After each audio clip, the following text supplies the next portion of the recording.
In this video, I will be ranking every plant in Plants vs Zombies 3 from worst to best. Just a disclaimer, all the plants in PvZ3 are relatively balanced for the most part, and none of them are really too strong or too weak at this point. So even the plants ranked lower on the list are still kinda good in some ways. Also, this is opinion based, so if you disagree, feel free to leave a comment. Anyways, let's start ranking plants from worst to best. Number 13, Lily Pad. While Lily Pad is not necessarily bad, I often find myself not needing Lily Pad in most cases, and you can usually beat the level without Lily Pad. Though, Lily Pad is still useful for stalling zombies, as it only costs 0 sun. Overall, it's an alright plant. Number 12, Tangle Kelp. Yet another aquatic plant, Tangle Kelp finds itself in 12th place just because Squash is a better insta that is not restricted to water, and rather than killing one zombie, it kills multiple zombies at once. The upside is it only costs 1 sun rather than 2 sun compared to Squash, and it can help you get more sunflowers down due to the cheap cost. Number 11, Umbrella Leaf.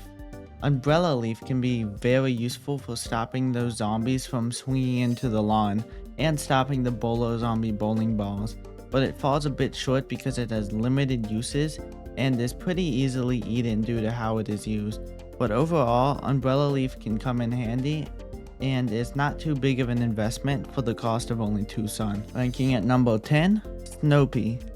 Okay, hear me out. Before you murder me in the comments, let me explain why Snow Pea is ranked at number 10. So, Snow Pea is good for its stalling capability of zombies in Plants vs Zombies 2 and 1, but in Plants vs Zombies 3 this does not matter nearly as much, and raw damage is actually more valuable. This is because the zombie spawning in Plants vs Zombies 3 works differently than Plants vs Zombies 2 and 1. Where the zombie waves are time-based and always spawn on a timer no matter what, rather than spawning based on how many zombies have been killed / how far in the lawn they are. So because of this, Snow Pea is worse than Pea Shooter, taking twice as long to kill zombies and letting twice as much zombies build up on the lawn, whereas a Pea Shooter would have been better dealing double the damage to zombies in the same amount of time. Basically what I'm saying is because of how Plants vs Zombies 3 works, stalling does not matter much, and raw damage is better. The one advantage Snow Pea has is that it slows zombie eating speed, which can be useful sometimes. Number 9, Walnut. For the same reason as Snow Pea, Walnut is not as useful because of how waves work in PvZ3, making stalling not as good. Walnut usually ends up being a negative sun investment that would have been better spent on sunflowers or damaging plants. Placing walnuts can actually hurt you in the early game if you place too many, though walnut can be useful when you really don't want a zombie to eat your plant, or to synergize with Choy to deal even more damage. We'll get into that later. Number 8, Pea Shooter. Pea Shooter is the standard for zombie killing, only costing 4 sun. It's not OP, but it's not too weak either.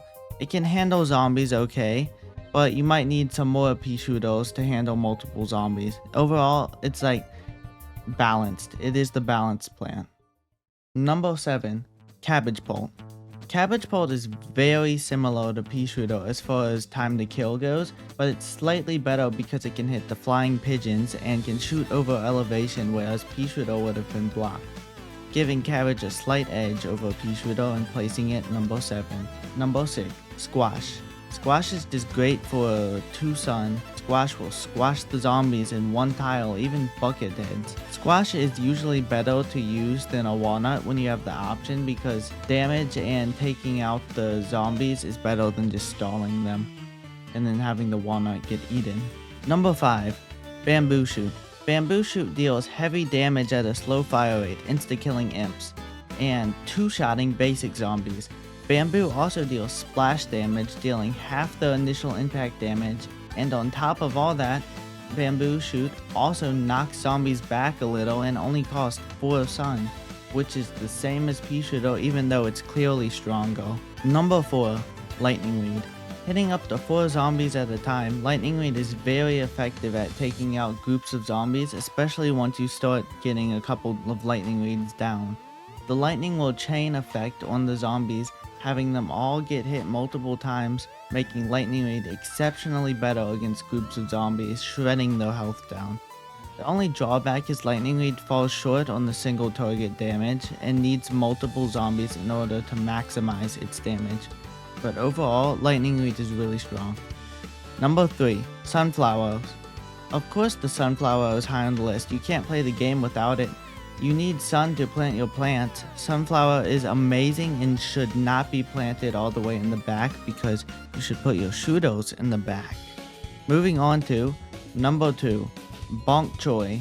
PopCap really said, hey, let's make Bonk Choy busted in this game, and that is what they did.